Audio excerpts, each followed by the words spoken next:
Dieu nous a tous donné une mission, des talents et une passion. Mais notre Père céleste ne veut pas non plus que nous soyons tellement occupés que nous manquons ses bénédictions. Alors, arrêtons-nous donc et remettons nos priorités en ordre.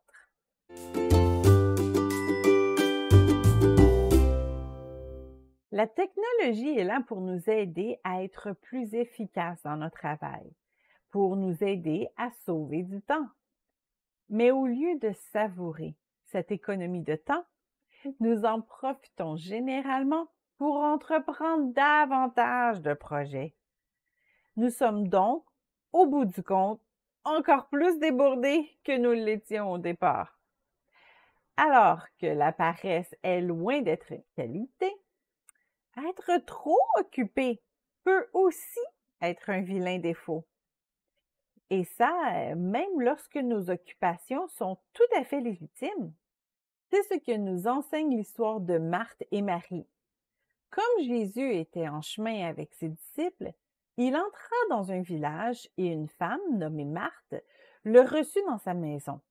Elle avait une sœur nommée Marie qui, s'étant assise aux pieds du Seigneur, écoutait sa parole.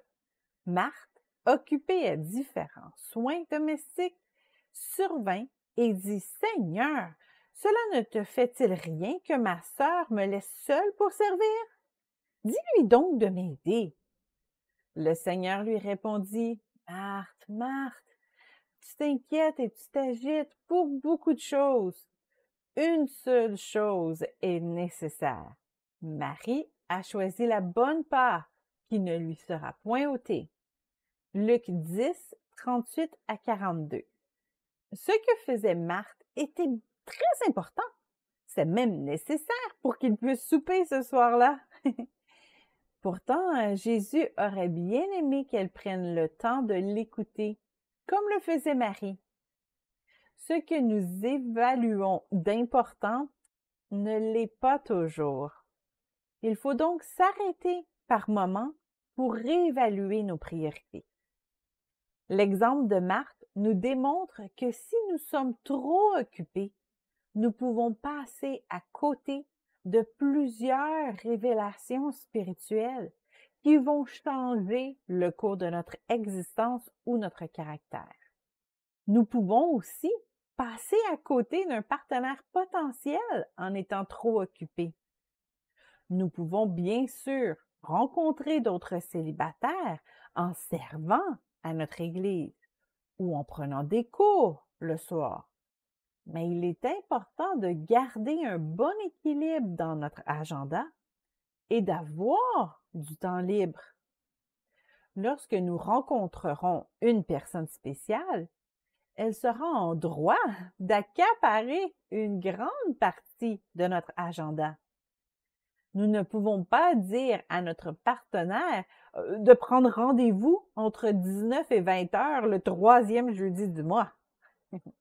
L'idéal est d'avoir au moins un soir par semaine que nous consacrons à chercher un partenaire. Cela pourrait être un temps où nous participons à une activité pour nous faire rencontrer d'autres célibataires, ou encore ça pourrait être un temps où nous demandons à Dieu ce que nous devons changer pour être un meilleur candidat au mariage. Idéalement, un mélange des deux. Une fois que nous aurons découvert cette personne spéciale, ce même soir sera maintenant consacré à apprendre à la connaître davantage. Et enfin, lorsque vous serez mariés, ce même soir pourrait devenir votre soirée d'amoureux. Une tradition à poursuivre même et surtout lorsque vous aurez des enfants. Et voyez aussi un autre soir pour ne penser qu'à vous.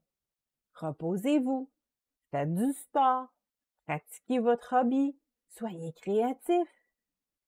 Servir les autres est important, mais vous ne serez pas d'une grande utilité si vous êtes épuisé et que vous vous perdez émotionnellement dans le processus. C'est la meilleure façon de vous démontrer du respect, de vous aimer vous-même. Et une personne reposée et inspirée est beaucoup plus attirante. Planifiez aussi des sorties entre amis pour vous amuser, des activités pour rencontrer de nouvelles personnes, des moments pour servir Dieu dans votre appel. Prenez du temps pour apprendre de nouvelles choses et pour honorer vos parents. Et avant tout ça, assurez-vous de passer du temps avec Dieu à tous les jours.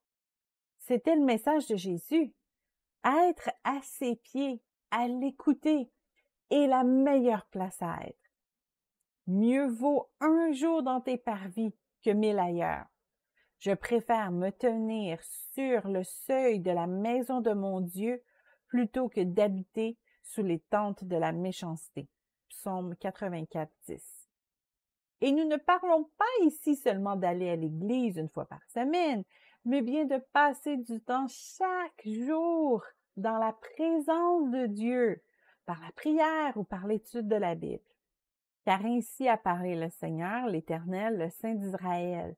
C'est dans la tranquillité et le repos que sera votre salut. C'est dans le calme et la confiance que sera votre force. Ésaïe 30, verset 15. Vous n'arriverez pas à tout faire. Choisissez dès maintenant vos batailles. Établissez bien vos priorités.